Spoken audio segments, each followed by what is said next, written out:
আপনার উপরে কারো চোখের বদনজর নেই তো? বদনজর এমন একটি শক্তি যা কোনো ব্যক্তিকে মৃত বা ধ্বংস করে দেওয়ার জন্য যথেষ্ট। আর এই বদনজর শুধু মানুষের মাধ্যমেই নয়, বরং জিনের মাধ্যমেও লাগতে পারে। নবী সাল্লাল্লাহু আলাইহি ওয়াসাল্লাম বারবার কেন বদনজর হতে সতর্ক থাকতে বলেছেন, বদনজর সম্পর্কে সকল হাদিসগুলো তুলে ধরবো এই ভিডিওতে, এবং বদনজর থেকে কিভাবে রক্ষা পাবেন সেটাও বলে দিব। তাই ভিডিওটি সম্পূর্ণ দেখার অনুরোধ রইল। বদনজর কিভাবে কাজ করে? বদনজর মূলত তৈরি হয়ে থাকে অন্যের হিংসা দ্বারা। কেউ যদি অন্যের সাফল্য, সৌন্দর্য, স্বাস্থ্য, অর্থ সম্পদ বা অন্য কোনো গুণ দেখে হিংসা করে, তবে তার মনের সেই নেতিবাচক শক্তি বদনজর হয়ে কাজ করে। অর্থাৎ একজন ব্যক্তি যদি দেখে যে অন্য কোনো ব্যক্তি খুব ধনী বা সফল, আর সে মনে মনে তা সহ করতে না পারে, তবে তার দৃষ্টি বদনজর হিসাবে কাজ করতে পারে। আর এই বদনজর লাগানোর পেছনে শয়তানদেরও ভূমিকা থাকে। বদনজর যেহেতু তৈরি হয় হিংসার মাধ্যমে, তাই শয়তান কোনো ব্যক্তিকে অন্যের সাফল্য দেখে তাকে মনে করিয়ে দেয় তোমার কাছে এইটা নেই, অথচ ওর কাছে এইটা কেন আছে, যাতে করে এক ব্যক্তি অন্য কোনো ব্যক্তিকে আরো বেশি হিংসা চোখে দেখে। অর্থাৎ শয়তান বা জিন বদনজরের শক্তিকে বাড়িয়ে দেয়। এছাড়াও বদনজর হতে পারে অতিরিক্ত প্রশংসার কারণে। কোনো ব্যক্তি কোনো জিনিস বা গুণ দেখে যদি অত্যন্ত বেশি মুগ্ধ হয় এবং মাশাআল্লাহ না বলে বা আল্লাহকে স্মরণ না করে, তবে সেটিও বদনজর হতে পারে। অর্থাৎ কোনো ব্যক্তি যদি কোনো শিশুর সৌন্দর্য দেখে প্রশংসা করে কিন্তু আল্লাহর নাম যদি না নেয়, তবে সেই দৃষ্টি শিশুটির ক্ষতি করতে পারে বা সেই দৃষ্টিটি বদনজরে পরিণত হতে পারে। এমনকি বদনজর হতে পারে নিজের মাধ্যমেই। অর্থাৎ আপনি নিজেই নিজেকে মনের অজান্তে বদনজর দিতে পারেন। ধরুন আপনি আয়নার সামনে দাঁড়িয়ে নিজের সৌন্দর্য দেখছেন এবং নিজেই নিজেকে বলছেন, ইস আমার চুলগুলো কত সুন্দর, আমার মুখের স্কিন কতটা সফট। অর্থাৎ নিজেই নিজের প্রশংসা করছেন কিন্তু মাশাআল্লাহ বলছেন না বা আল্লাহর নাম নিচ্ছেন না। এর ফলে আপনি আপনার নিজের দৃষ্টির মাধ্যমেই বদনজরকে তৈরি করছেন বা নিজেকে বদনজর দিচ্ছেন। এইগুলো ছিল মূলত বদনজর লাগানোর মাধ্যম বা বদনজর তৈরি হওয়ার মাধ্যম। চলুন এইবার বদনজর সম্পর্কে বিশেষ কিছু হাদিস জেনে আসি। বদনজর সম্পর্কে নবী সাল্লাল্লাহু আলাইহি ওয়াসাল্লাম বলেছেন, বদনজর সত্য। বদনজর এমনই একটি বিষয় যা একটি মানুষকে উপর থেকে নিচে ফেলে দেয়। এই কথাটার অর্থ হলো একজন ব্যক্তি প্রচুর পরিমাণের অর্থ, সম্পদ, মর্যাদা অর্জন করেছে এবং বদনজর লাগার ফলে উক্ত ব্যক্তির নিমিষেই তার অর্থ, সম্পদ, মর্যাদা শেষ হয়ে গেল।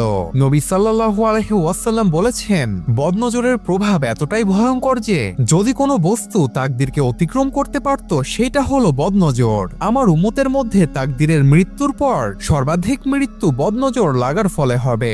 অর্থাৎ বদনজর এতটাই শক্তিশালী যে এর সঙ্গে তাকদীরের তুলনা করা হচ্ছে। আর এই বদনজর লাগার ফলে অসংখ্য মানুষ মৃত্যুবরণ করবে। নবী সাল্লাল্লাহু আলাইহি ওয়াসাল্লাম আরো বলেন, বদনজর মানুষকে কবর পর্যন্ত পৌঁছিয়ে দেয় এবং উটকে পাতিলে পৌঁছিয়ে দেয়। অর্থাৎ এখানে বোঝানো হয়েছে এমন কোনো ব্যক্তি যিনি দেখতে অনেক সুন্দর বা এমন কোনো ব্যক্তি যিনি সুখে শান্তিতে জীবনযাপন করছে এবং এই ব্যক্তির সুন্দর চেহারা বা সুন্দর জীবনযাপন দেখে অন্য কোনো ব্যক্তি হিংসাত্মক দৃষ্টি দিয়ে দেখলো, অর্থাৎ হিংসা চোখে দেখলো।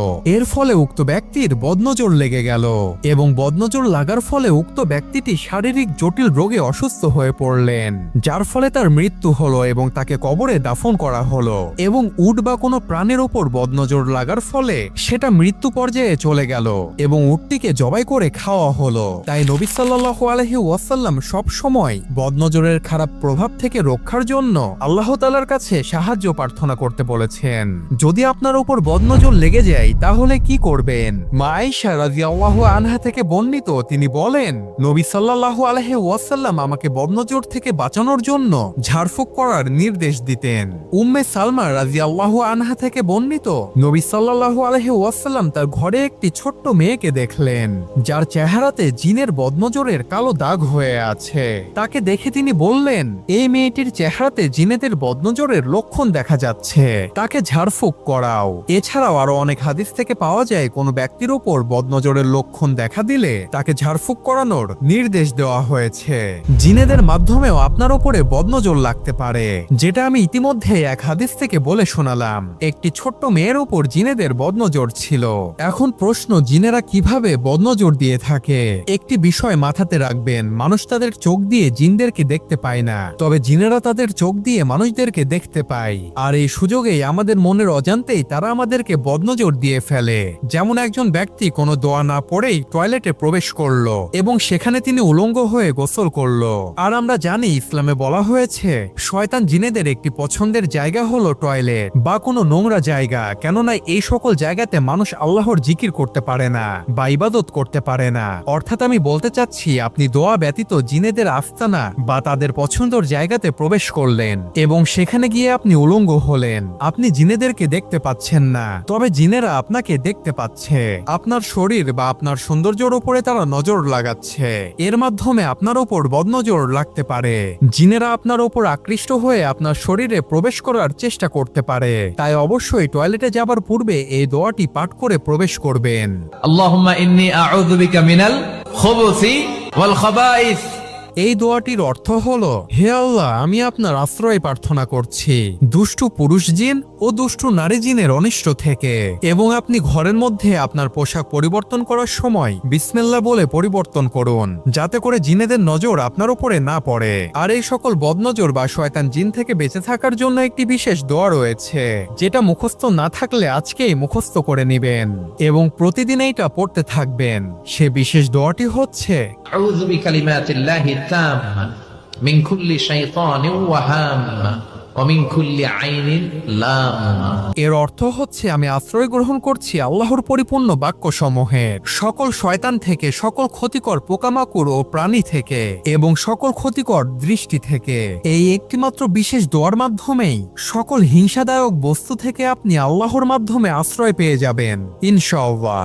আপনি যদি অনেক সুখে থাকেন বা ভালো মানের অর্থ সম্পদ অর্জন করেন, তাহলে আমার একটি পরামর্শ থাকবে, আপনি আপনার সুন্দর জীবন সম্পর্কে আপনি আপনার প্রতিবেশী, বন্ধু বা পরিবারের মানুষজন, বাবা মা ব্যতীত কাউকেই আপনার ভালো অবস্থান সম্পর্কে বলবেন না, কেননা আপনার সুন্দর জীবন সম্পর্কে অন্য কেউ জেনে আপনার সামনাসামনি হাসি মুখ দেখালেও অন্তরের কোনো এক কোণাতে তার হিংসা থাকতে পারে।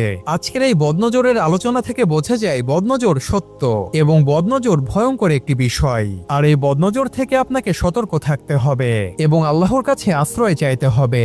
ভিডিওটি ভালো লেগে থাকলে আপনার বন্ধু বা পরিবারের নিকট শেয়ার দিয়ে তাদেরকেও জানানোর সুযোগ করে দিন। আর আপনার জীবনে উপলব্ধি করা বদনজর সম্পর্কিত কোনো ঘটনা থাকলে কমেন্টস করে জানাতে পারেন, যাতে করে আপনার কমেন্টস দেখে অন্য মানুষগুলো সতর্ক হতে পারে। আর আপনি চাইলে চ্যানেলটিও সাবস্ক্রাইব করতে পারেন। আসসালামু আলাইকুম। আউযু বিকালিমাতিল্লাহি তাম্মা মিন কুল্লি শাইতানিন ওয়া হাম্মা ওয়া মিন কুল্লি আইনিন লাম্মা। আল্লাহুম্মা ইন্নী আউযু বিকা মিনাল খুবুসি ওয়াল খাবাইস।